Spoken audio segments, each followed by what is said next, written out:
Hey, everybody, it's CJ Graham, Jason Voorhees, Friday the 13th, Part 6, and you're listening to Barrens Hideout podcast with your host. Say it, buddy. Dustin. And Dean. Hey, everybody, it's Thom Mathews, Friday the 13th, Part 6, Tommy Jarvis, and you're listening to the Barrens Hideout podcast. Enjoy. Welcome. I'm your host, Dustin. And I'm your co-host, Dean, with a bit of a sore throat. Yes, a little bit of a sore throat. Joining us today all the way from Camp Crystal Lake, Thom Mathews and CJ Graham. Today we're going to be talking all things Friday the 13th, Part 6, Jason Lives, Jason, Tommy Vargas. So, Thom, DJ, thank you guys so much for being here. And this is an extremely important episode, I think, for anybody to listen to or watch, having two legends here and in the horror sphere and also Friday the 13th. It's an honor, really. So thank you both for taking the time out of your days to come and chat with Dean. My pleasure. Our pleasure. And it's honestly been something that we've been looking forward to, I think, all week, really, Dean. Like we've been to Jay's wife Ruby and talking to Thom and meeting CJ a couple months ago. It's been a wild ride, and now we're well, I think I messaged Thom. I was speaking to you online sometime last year, and you sent me over your email address, and then I think the same with Ruby for you, CJ, and then we kind of never got anything together, and then we were kind of looking for guests for the new year. And then I said to Dustin, hey, Friday the 13th coming up. Why don't we try and get Thom and CJ? He was like, that'll never happen. I was like, we can try. And here you guys are. So yeah, I like hanging out together still. So that's thank you so much for coming on, guys. Enjoy doing the conventions together. It gives us an opportunity to hang out and right. It's very nostalgic, and it's it's been quite a ride. Man. Yeah, it's awesome, and definitely. Seeing you guys on the convention circuit and everything else really actively is really amazing. There's a lot of people that kind of do the convention circuit for just a little bit, but then you see legends like yourselves are doing it as much as they possibly can, and it's great to see. Well, I mostly because of the fans. If they had already forgotten about us and didn't care, or the next generation, like your son, we probably wouldn't be out there either, to be honest. We'd out there and grab it and then run with it. But I know that with Tom's background and his resume is huge. It goes back so far that, it has become legendary, as you said, not to mention it just has a fan base that's unbelievable, not just from the Friday the 13th, but Tom's, resume itself. Yeah, exactly. And for me going to the shows, it's, I put it off not doing it for a long time. And then I finally started doing them and just meeting everybody and just a heartfelt sincerity in their voices, and they remember and they got into whatever part of filmmaking or makeup or whatever, special effects or acting, and how it impacted their lives 30 plus years ago. It's just crazy and amazing. Yeah, that is awesome. It really, really is. And I guess before we start talking about everything that's going on now, is I always kind of like bring our guests back to kind of the beginning. So CJ, I want to start with you and kind of ask like how acting or being a stunt performer kind of started with you. Did it happen? I'd like to say that I Go ahead. Say it again. Nope, go ahead. You're good. I'd like to say that I went to school like Thom and studied hard, but unfortunately, mine was just pure oops, stumbled and fell into it, head on, and was fortunate enough to do a project of this magnitude because nobody knows my face and nobody hears my voice. It's just a physical structure, which in itself can be challenging because you don't get to voice yourself or show facial expressions. But at the same time, if it hadn't been so iconic with Alice Cooper and Thom Mathews and a lot of the other actors and actresses, wouldn't be having this conversation. So I'm kind of the one that, they always say you just got lucky. I'm the first one to look you in the mirror and say, I got lucky. Oh, yeah. And, rightfully so. You did such a great job. And Friday the 13th, Part 6, Jason Lives, is actually the one I visit most of all of them because of just how fun and fast-paced the whole film is compared to a lot of the other ones who are a little bit slower. But this was also, I think, one of the first ones I saw. I think I saw part 2 first, then this one, and then the first one. So this one definitely has a special place in my heart. And now for you, Thom, where did it kind of all begin with you with acting and whatnot? Well, I was out of high school kind of floundering, and was dating this girl, and she turned to me and goes, "Why don't you become an actor?" And I was like, that's what I'll do. So it was literally that moment. So I started studying and started doing I did print work for about a year, and then I started doing a bunch of commercials, and was very fortunate. I was like booking every 10th commercial I went up on, so which was great. And then my first film was The Woman in Red. Had a walk on that opposite Charles Grodin, and then Return of the Living Dead, and then Albert Pune movies. And then a year later, after I got Return, I did Friday the 13th, auditioned, got a call back, went to Paramount, and everybody was there. Tom McLaughlin was there, but don't ask me where he was sitting at, because it's just, just a kind of a blur. Yeah. 25 people in the room. And then just, was off to Georgia to go film. Wow. That's awesome. Amazing. Dean, I'll let you throw a couple of questions. I know you got some over there. Yeah, sure. So, CJ, how did the role of Jason come around? I hear you was working or managing a nightclub, and you massage parlor. It was a massage parlor, right? Yes. Oh, I think I know the place. Yeah. And you were spotted playing Jason. Jason was already an iconic character by that point, and you were spotted playing him in a nightclub. So how did that go down? How did the role sort of come around? Yeah, I was the GM of a club in LA. It was a large 15,000 square foot club, and we had a hypnotist on Thursday nights. And Thom has heard this before, and it just happened they were doing a shoot. They wanted to put him on tape so he could get a promo tape. The company he used was a company called Real Effects, and Real Effects just happens to be a special effects company that did Part 4 with Ted White. Wow. So they told the hypnotist, hey, what do you think about putting CJ's big ass, so to speak, in Ted's wardrobe? He's the right size, and he could come through the screen and scare your subjects, because they're making a very nice production of this so that he can go out and look for work outside of just nightclubs. And when I came through the screen, it tore apart. It was just one of those things where the people from Real Effects, we're going to cast you for Jason. And you kind of look at him and laugh and whatever. It's not your intent, number one. And about 4 months later, I got a call to come meet, the stunt coordinator. And, I went down to Paramount, met Frank Mancuso Jr. and, of course, Tom McLaughlin, the writer-director. Wow. But I didn't get the job. So I was, okay, that's fun. I had a good time meeting everybody, had no expectations. I was just, this is fun. And then within just a few days, the first shots came back from the gentleman that took the position, and he just didn't meet the criteria as far as the impact of how he looked on screen. So I got a call on a Thursday, and Friday I agreed. And Monday morning, I was on my way to see Thom in Covington, Georgia. Oh, wow. Wow. That's crazy. That's amazing. It is a crazy story. Yeah, that really, really is. How did you when you finally got the part of Jason? How did you kind of prepare for the role? Did you kind of watch the previous movies and study the movements, or did you kind of come up with your own sort of way of carrying the character? Yeah, I wish I could say yes to the answer, but the answer is actually I didn't do anything. I just put the wardrobe on and went to work. Yeah, I just went to work. I didn't think anything of the past per se. I didn't even see any of the others, because Tom McLaughlin was quite clear the way he wanted his product to look, and it was pretty simple as far as I was concerned. I'd only been on the military a short period, and I still walked around like I was somebody important.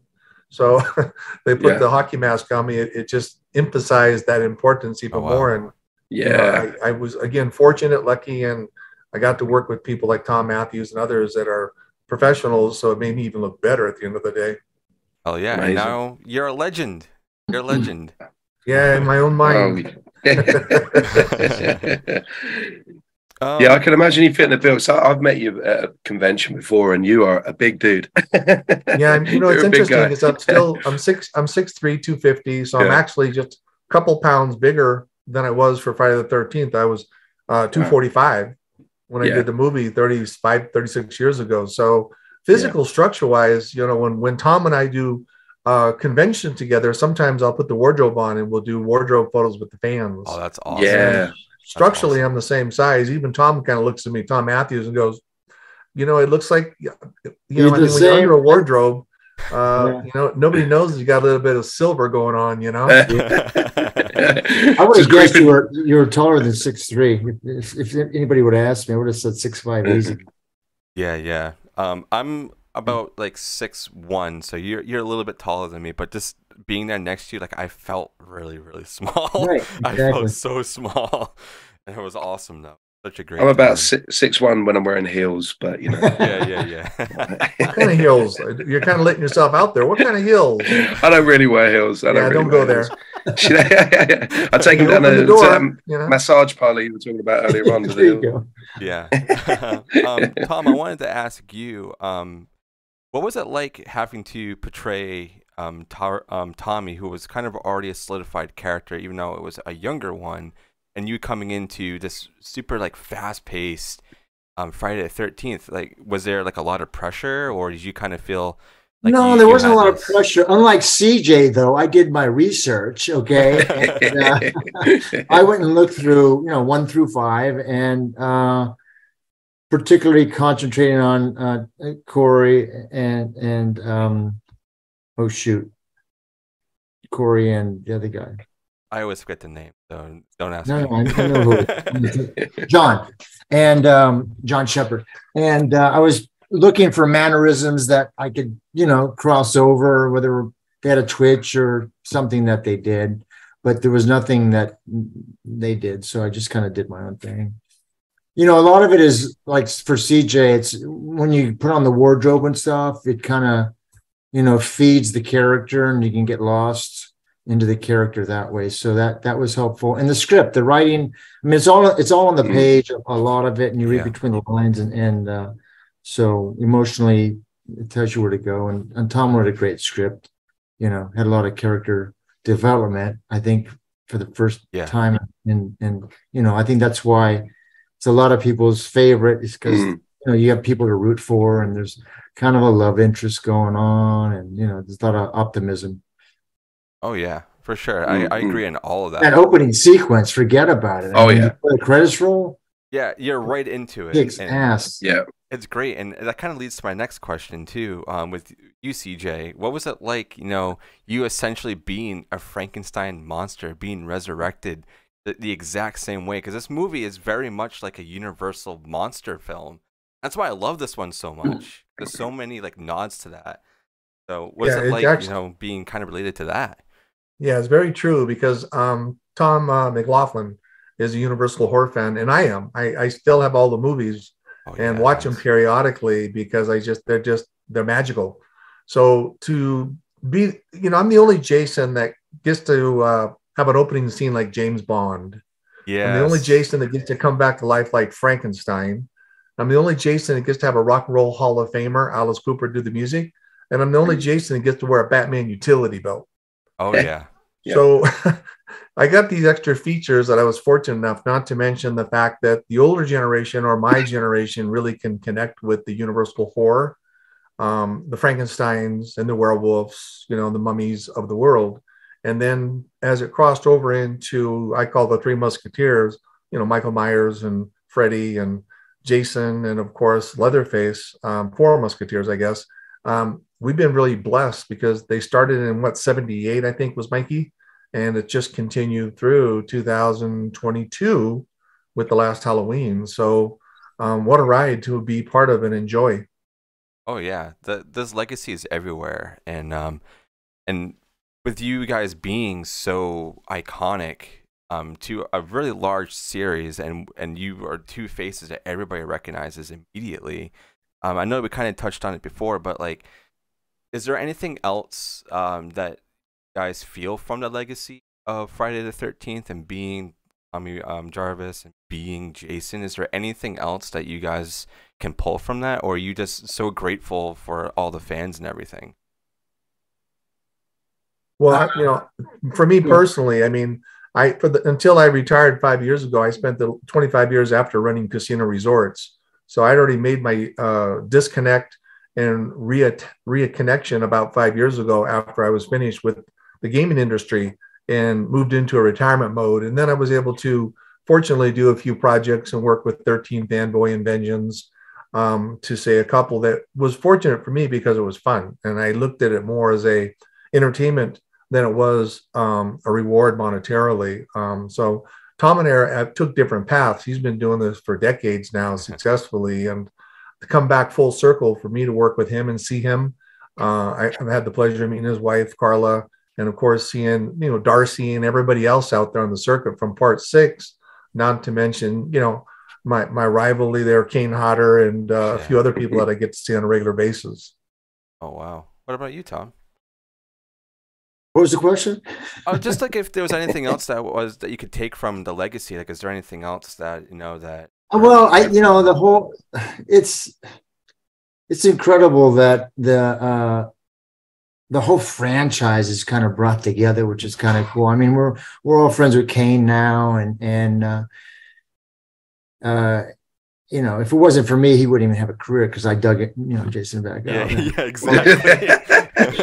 He paid me a nice compliment. He goes, they can't think of Jason without thinking of you as Tommy Jarvis, and that was pretty enlightening and very cool of him to say that because he didn't have to do that. But it's like a big family, and it's just amazing that we all get to hang out and still do this and travel all over the world and do it. And stuff. So it's been fun.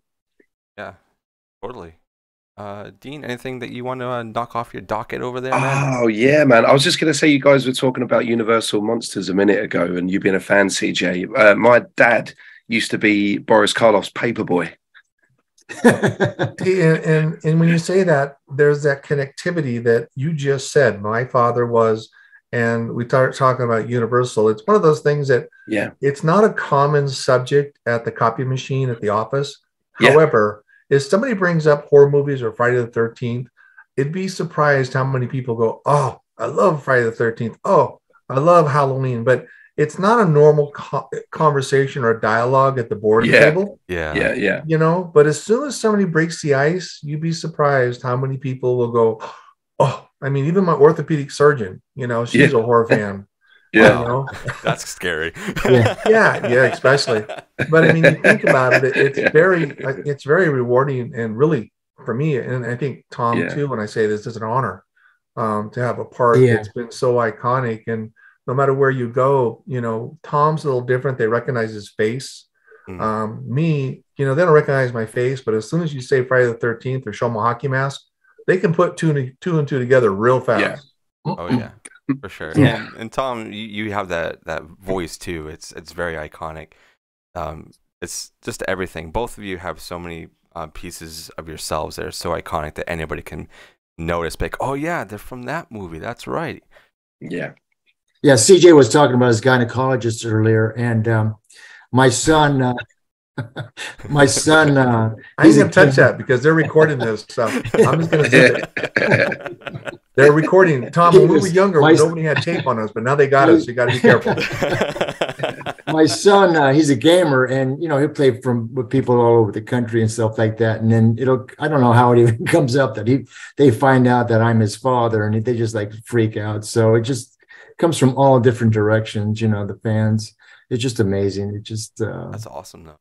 Wow. It's really cool. That's so cool. CJ, you mentioned 13 Fanboy, and you got to work with La Park Lincoln, Kane Hodder, Corey Feldman, and Dee Wallace. How was that? How was it working with Dee Wallace?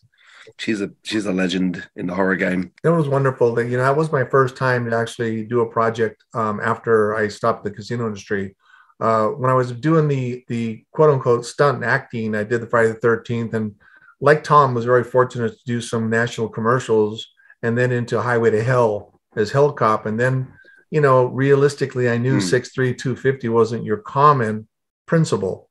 Tom's a normal sized man, and he's bigger than Tom Cruise. So he's actually a little taller than most lead men at the end of the day. Thom Mathews, I'm talking about. But my big butt, there was no way, it was going to pull. Like today, you do have The Rock, You know, Yeah, Lou exactly. Ferrigno was just a blink back in the Hulk, and well deserved. It should be more deserved as of today. He's still 6'3", 6'4", 260, and you know, but at those days, big people like that or Arnold Schwarzenegger, there was just a few simple roles. So I was realistic when back in the casino industry. But 13 Fanboy, working with Dee and working with Corey and everybody, was enlightening to me. It was my first time, in fact, that I got a project like that, and I enjoyed it. Again, like I said earlier, I get to do it as an enjoyment factor. Yes, you get paid a couple dollars, but at the end of the day, you know, it's fun because I just go buy a hamburger and have fun with it. Probably when I was younger and I was still making car payments and those type of things, I might have been a little more principal enthusiasm for me. But now I can just, Tom can call me and say, hey, let's go do a project. And I say, okay, what days? Oh, awesome. And, you know, you can take off. Yeah. Wow. That's great, awesome. man. Absolutely awesome. That's great. And a question for you, Tom. You provided the voice for Tommy in the Friday the 13th game. Was that a fun project to work on? It was. They added me after the fact. I think all the fans wanted my character in the game. Yeah. So they contacted me, and I said, okay, a couple of things. I just want to have a superpower. So they gave me the shotgun. Yes. And, I told them I wanted a photo approval.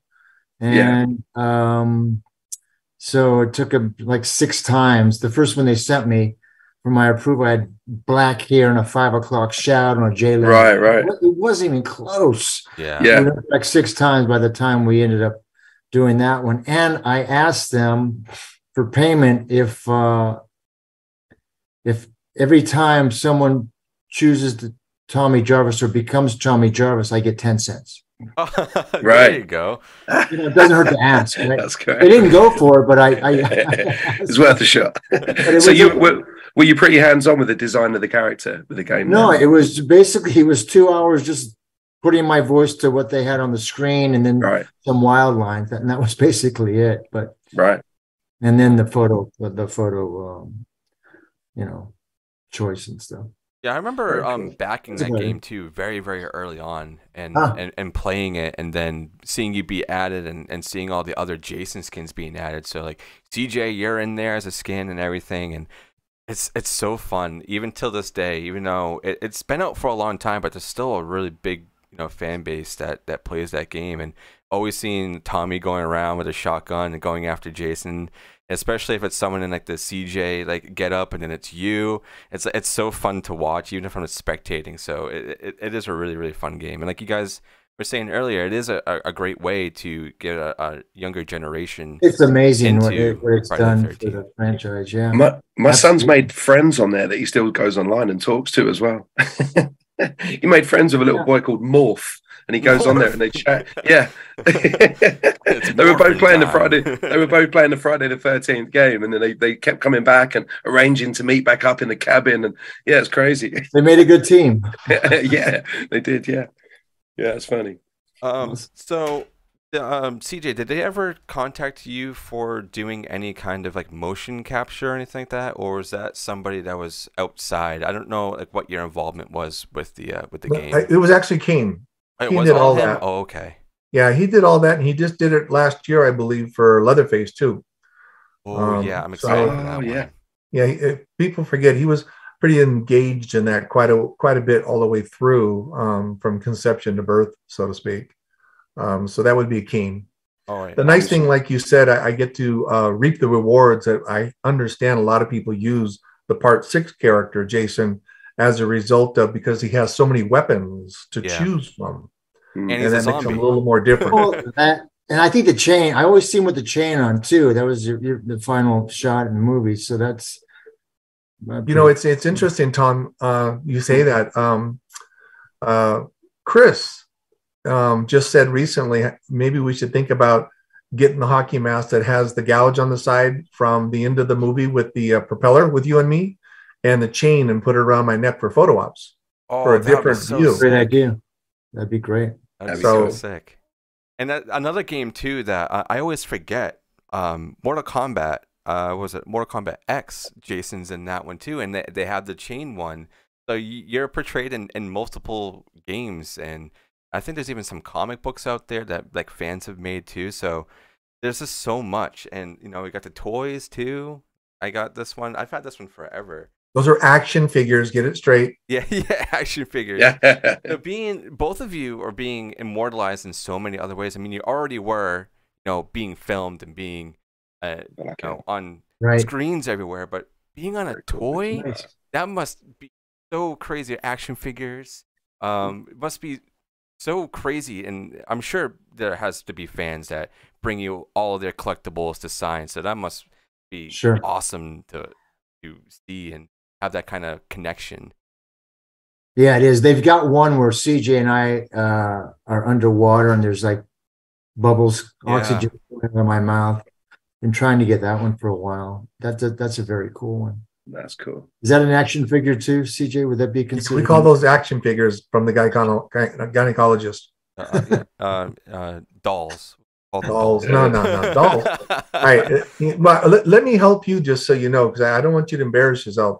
Over your right shoulder, you got a little thing of Mikey Myers. Yeah. You see it? Yeah. I just want to let you know that real men use a machete, not an Outback steak knife. Yeah, I know. I was trying to help you in the future in case you interview somebody, you might want to take that down.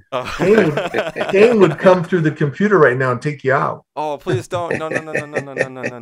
That's not Michael Myers. That's William Shatner. Yeah, you're right. Those are all wrong. And actually, speaking of Universal, I have a werewolf mask right there, too.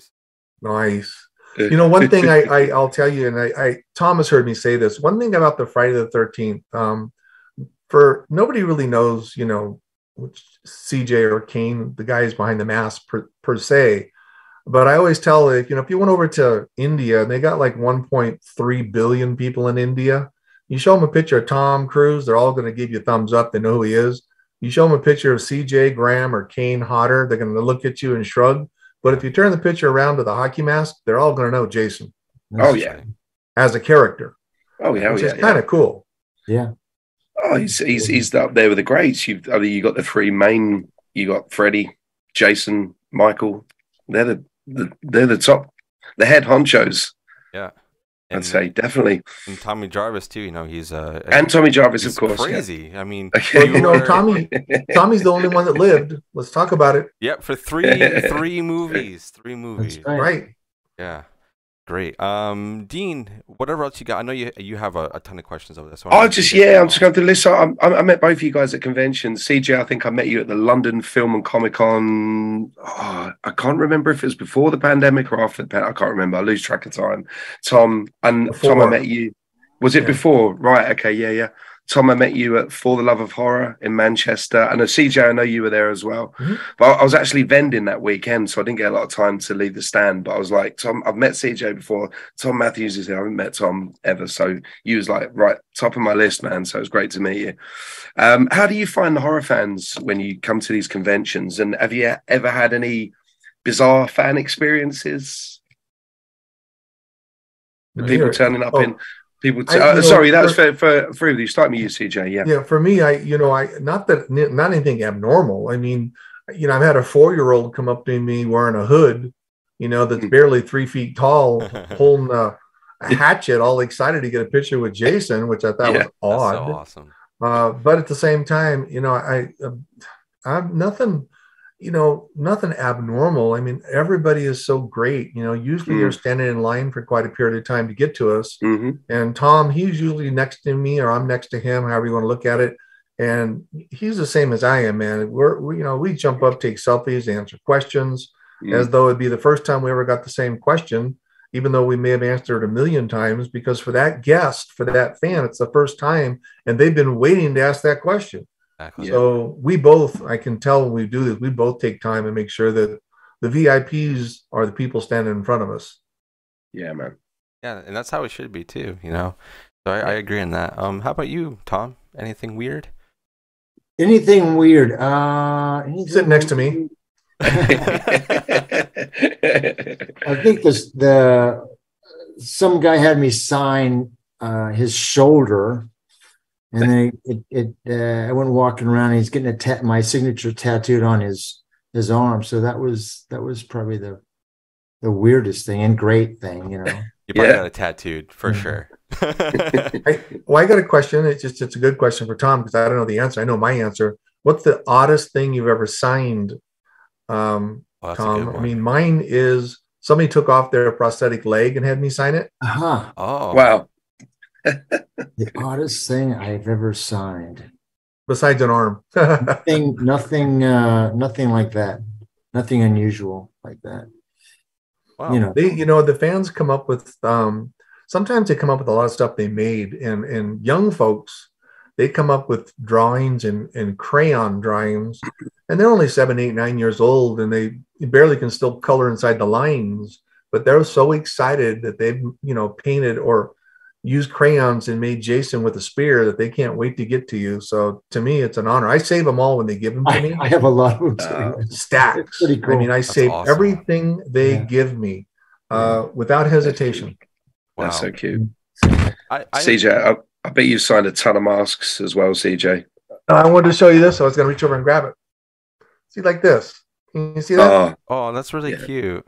It's just some young person, 10 years old, made it in school and gave it to me. I thought it was really cool. That's what it's all about, Like, you did these films, and a lot of actors that we've talked to or are read about, they're very hesitant of going to these conventions. They're like, I don't know if anybody's gonna know me. That's the craziest thing to think of, especially in this day and age. Everybody knows you. There's somebody out there that has seen this film or project that you are part of.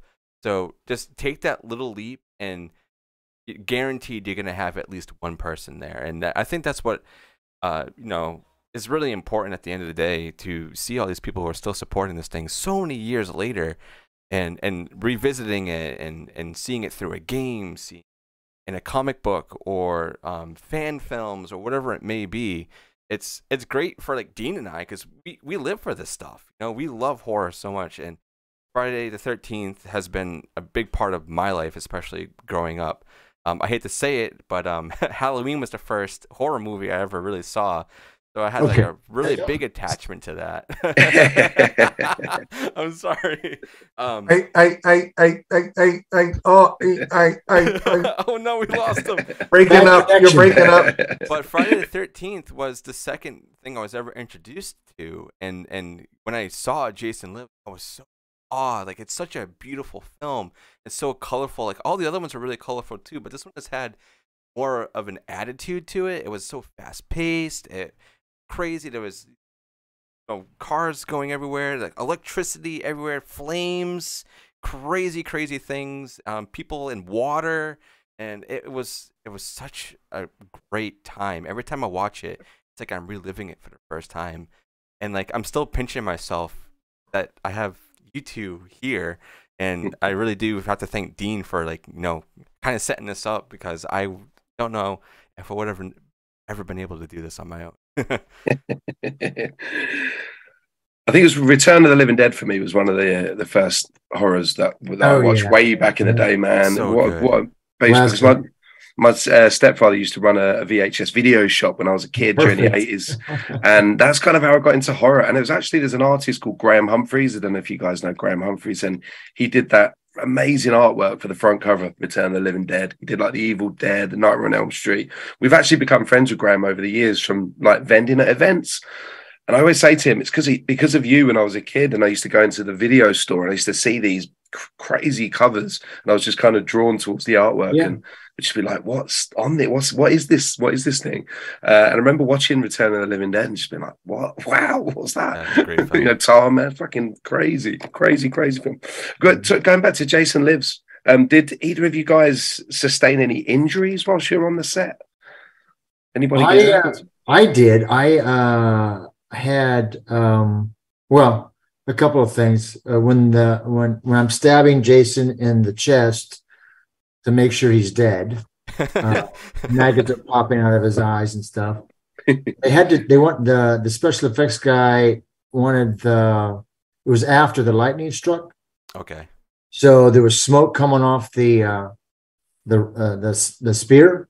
Mm-hmm. And the wind, they had a fan blowing, and the guy was spraying it was going right in my eyes, and I'm like, what is that? Oh no, it was acid or something, It turned out not to be, but didn't know. But my substantial injury was when CJ jumped up out of the grave and was grabbing me, and I kept kicking him. My boots were heavy, so it hyperextended my left knee. Oh, no. So I had water on my knee for 5-6 years, and then I just chalked it up. You know, it was going to be an injury I would have to sustain, but it just disappeared after that long, and I was surprised. But that was about it. That's rough. And CJ, were you okay being kicked? Yeah, you know, I mean, I didn't really get injured or anything. I had some bruises here and there, but I mean, at the time I was probably on cloud 18 when it came to testosterone rush. So nothing really sunk in, and still doesn't, you know, at the time. I mean, the biggest thing that I thought was just going through the doors and going through the walls to make sure that I got that first step down, to make sure that I didn't twist my ankle or blow my knee out as I'm going through, because you're kind of going through with one eye, number one, no peripheral vision, number two. And when we were going through the wall to step down to Megan, there was give or take 10-inch step down, you know, and you got to get your knee through the wall and get that first step to make sure that you make contact so you don't go down. Plus, of course, it's expensive to set the wall back up for another shoot. So was anything I got hurt? Maybe I don't know, because I didn't know enough to be dangerous. I'd never done a stunt in my life, never been to stunt school. So everything that they were doing to me was kind of cool. Yeah. So the adrenaline's rushing as well, isn't it? Yeah. When you're in the moment. It's fun being physical. Was it difficult with the water scenes? Was it difficult having to shoot that stuff, or was it kind of I don't know, fluent with both of you? Was that taxing? I imagine it must have been. We shot the on the water at Camp Daniel Morgan on location. We did the underwater stuff in controlled environment and pools, and the water was pretty warm. When we were underwater, your ears had to get acclimated, but other than that, I mean, we were under there for, you know, sometimes 30 minutes at a time shooting, and then we had a scuba guy with our oxygen who would feed both of us when we wanted it, and we'd just hit our chest when we were ready for some oxygen. So that was a lot of fun and new and dangerous all at the same time, but that was pretty cool. Wow, nice, awesome. Yeah, and I think, you know, and Tom can attest that, you know, the interesting thing for me is, I'm in full wardrobe. There's 2 center blocks down at the bottom of the dive pool, so they could always relocate me to the same exact location. Yeah. And the chain was real. Now the chain is tightened up around my neck, as you probably can see, and I'm wearing gloves, and it's a 20-foot diving pool. So if nobody wants to come give me air, there's no way I could get that chain unhooked, unscrewed, and get to the surface, because by the time I'm requesting air, I'm, you know, 5 seconds from panic. Could you swim up to the surface because you had your wardrobe on? And that the 2 divers would bring me up and then bring me over to the edge, and then I'd hold on to the edge and watch that little monitor, and then they'd take me back down and put me back on those 2 center blocks for a location. That's scary. Yeah, I would be freaking out. Wow. Yeah. Oh, but man. You know, at that time I didn't. You know, it's just okay, and you can't see because they had the black tarp all the way around the dive pool, and I still have one eye, so I'm just listening for the cue that the camera's clicking away, and then Tom's holding on to me, and we just kind of both went for it until one of us ran out of air as a signal, and then we, you know, I really still couldn't see anything. I'm underwater, you know, so they'd cram that regulator in my mouth and clear it, and I would just breathe, catch my breath, and do it again. Would I do it now? Probably not. I have a spaz attack. Yeah. Yeah. Wow. That's crazy. I love hearing stories about that, though, because you obviously don't really see that on screen. Like, obviously you guys are fighting, but hearing like the real life things, what you have to go through, is always really interesting. There's a lot of technical stuff people don't realize when it comes to acting, and to make it look natural, you know, like you've been doing it 100 times or whatever, you know, just you have to hit your mark, and you know. And you know, believe it or not, we had a couple marks underwater because, of course, they're shooting point of view, both sides, front, back. But even the one point where Tommy allegedly runs out of breath, I mean, I remember using my hand just to push his boot up slowly so he would look like he's rising to the top of the water. Oh, that's cool. And do it in time so that he's got air to get until he stops and signals, to indicate that the fight scene is over. And then he fluffed up on the top, as you recall. And, it was interesting. Very well shot. We did that all night long, one night. One night. You would go to jail for that nowadays. Yeah. Wow. So, yeah, they would have to do that. That would be like a whole week worth of shooting. Doing that in one night. Wow. That's one night, that one scene. Now the lake scenes, we did that at that location. The underwater for the motorboat, we did that in Tom McLaughlin's backyard of his mom and dad in their pool. And then the fire scene we did in I think it was like 5-foot deep pool, big one for kids. That's where we did all the fire burns. okay. Wow. That's so interesting to hear. That's awesome. Dean, I don't know if you have anything else you want to. Yeah, I've got a couple more. So, CJ, were you approached during the casting for any of the other Jason roles? Like, they were like Freddy versus Jason or anything like that? Did they? Well, King will tell you the same thing. I was slotted for part 7. So when it came online, Paramount was already going to move with me because the satisfaction. But King, huge horror man, great stunt guy, number one. And he had worked with John, the director, before, and Kane loves horror. And to be fair, he's been a great ambassador for the last 35 years of this industry. Yeah, for sure. Jason. But he had to go to John. John had to say, I want to use you. Then John had to go to Paramount to Frank Mancuso Jr. to get it approved to flip over. So did it bother me? Not at all, because I never went to Hollywood to be an actor. So it never really, like I said, I went back in the casino industry. I got a call from management about interest in Jason versus Freddy. But I got to be fair, I thought it was kind of weird that they didn't use Kane after 4 times. But at the same time, you know what? The coach puts whoever they want to put in as quarterback. It's not my call. Yeah. However, at the time, I was the chief operating officer, general manager of 2 casinos in Coachella Valley, California, and I wasn't going to leave a job making X to make a quick, maybe, I don't know, few dollars to do Jason and not have the position I had. So that was kind of a no-brainer. I passed on that too. Yeah. Right on. Would you, if aside from Jason, because you've mastered Jason, if you had a shot at kind of playing any other characters or any in particular that you thought over the years, I'd love to have a bash at that, or Leatherface, or I don't know, anything in particular. Well, if going back to 86, 87, 88, 89, if there had been an opportunity, because I don't care about my face being seen.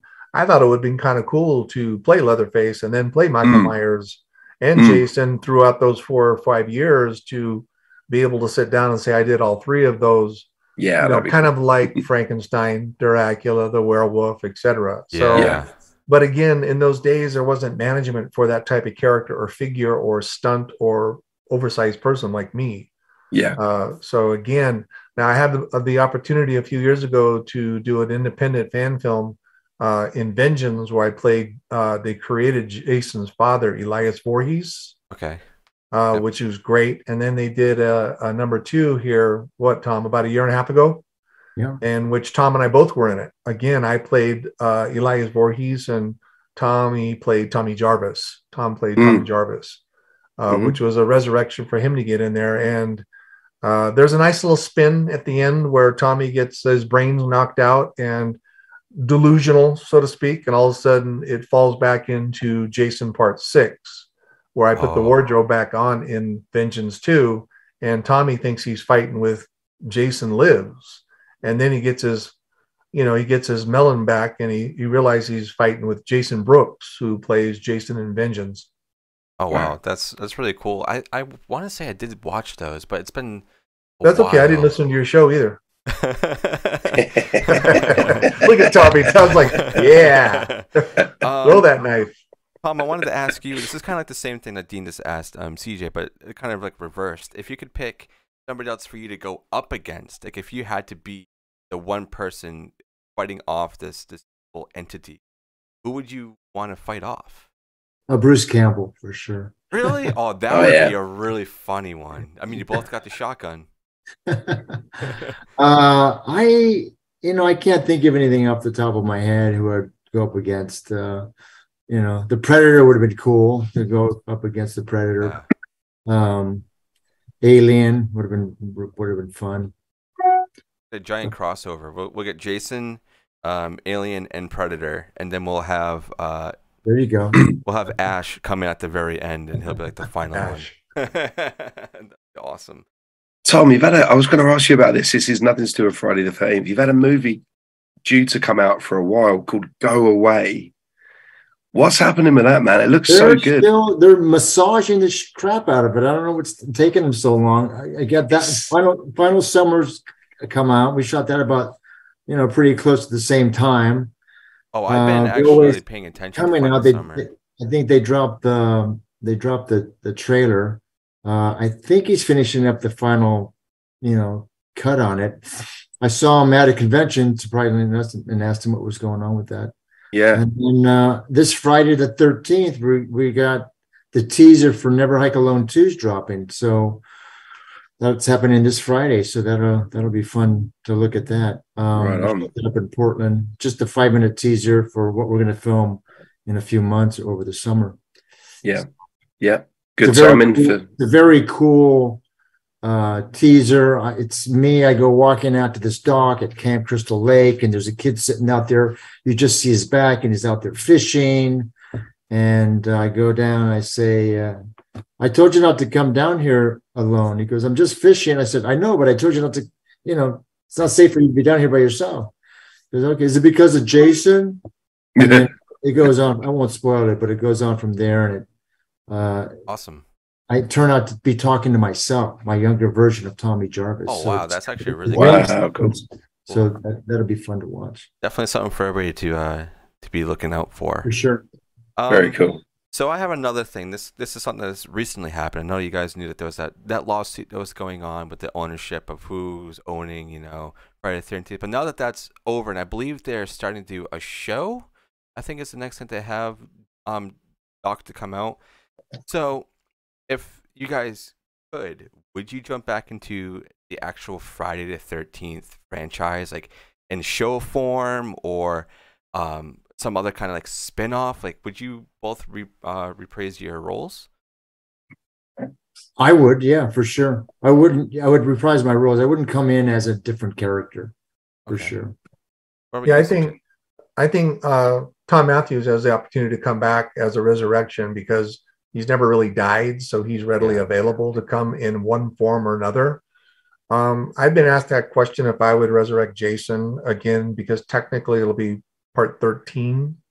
So it better be damn good, whatever they decide to do. But to be honest, I'd love to do it.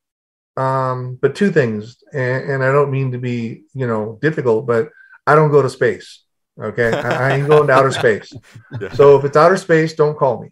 But if I can deliver the project as good or better than the Jason I did in part 6, I'd love to. But, if I couldn't deliver a product of quality personally, then I'd have to let the right person step in and it all depends on the script for sure. Yeah. Because, I'm older. I just got my knee replaced last year, so it feels great, but I'm not sure I could do all the same stunts that I did. I mean, set on fire and fights and all that kind of stuff. Yeah. But I don't really know what I could or really couldn't do at this point. I mean, I'm older, obviously. I'm still reasonably, structured wise, like I said, I'm 6'3", 250. You see me in wardrobe tomorrow, you just go, it's the same guy, from 1986, because again, you don't get to see all this silver. But if I couldn't do a good product, I don't want to be the has-been or the all-star player that comes back and goes to step on the court or the football field and can't deliver a product. But if I could deliver it, snap, me and Tommy would have a good time. Mr. Mathews and I'd be kicking heels again. Yeah. This is something I was just thinking of. So Tom, say you do come back. Say they're like, "Hey, Tom, I want you to come back. I want you to do Tommy Jarvis." And you're like, "Yeah, cool. And you need to come back, and it's everybody who has played Jason are all Jason. You have to go up against all of them, including CJ and everybody else. That would be something. That's what they need to do. You need to come back and fight every version of Jason. Something epic like that. Yeah. Well, we've had this conversation as the Jasons. It'd be kind of great if the Jasons would just have their cameos as, let's just say I'm a bus driver. Yeah, like this, that would be fun. And whoever the new Jason in whacks me. And Kane Hodder is, whatever, a mechanic, and the new Jason whacks him. So everybody gets a cameo because they're all going to want to see what the Jasons looked like. So there's part of your marketing draw. Yeah. Thom Mathews coming back as Tommy Jarvis. There's another interpolal marketing draw within. And you can externalize that to a point where everybody's just going to see how they've connected the dots from part 13 for the launching platform to the continuance of the series. That would be epic. Yeah, you sold me on that. So whoever's writing that right now, let me know, and I'll be there. Whether at the festivals you're going to be doing it or my name is CJ Graham. I approve this message, and Jason 2024. Yes, awesome. Yes, let's get CJ on that for sure. This has been a blast. Dean, I don't know if you have any last questions you want to throw out. I'm good, man. We let these gentlemen off the hook. Yeah, I mean, we're done. Listening to the stories and hearing both of you talk just about everything, and just having you here is such a monumental moment for me, and I'm sure it is for Dean too. And anybody else listening absolutely. And watching, this is a blast. And we would love to have you guys back on for any other future projects you guys got coming out, or anything else you want to talk about. Great. And I consider both of you friends now at the show, and this has been great. It really, really has been. And thanks for having us. Will be released on Friday the 13th. So nice. Happy Friday the 13th, everybody out there. Yes. Awesome. And CJ, you guys are legends, and don't ever forget that. I know you won't, but I'm just letting you know. Please don't ever forget that. You guys are immortal. Appreciate it. I'm great. And honestly, I'm honored, and I appreciate it. I've got Thom. Thom, again, thank you for the fantastic Friday the 13th wine for Christmas. Oh, that's awesome. So we get to see each other, and I enjoy the experiences that I've got to do since the Friday the 13th with these actors and actresses over the years. Awesome. Dean, once again, thank you so much for reaching out to both of these amazing gentlemen and getting this all put together and for everybody to listen to and watch. So thank you. Here's my little tenor. There I am. Yeah. There he is. Oh man, if that starts moving, you might want to run. Happy Friday.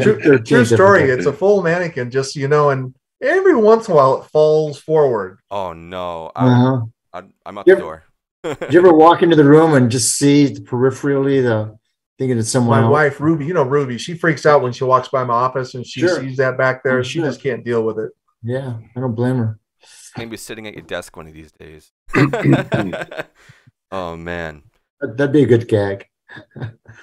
Anyway, thanks for having us, and happy Friday the 13th, everybody. And again, thanks for all the fan support and stuff. It's been amazing. Yeah, thank you, everybody. Thanks so much, guys. We'll see you all at a convention soon, I hope. Yeah, this has been great. Yeah. So thank you guys so much for being here, and we'll see everybody. CJ. Thom, I look forward to seeing you soon. Thank you very much, buddy. I'll see you later, okay? Thank you. Awesome. Thank you. Bye, guys.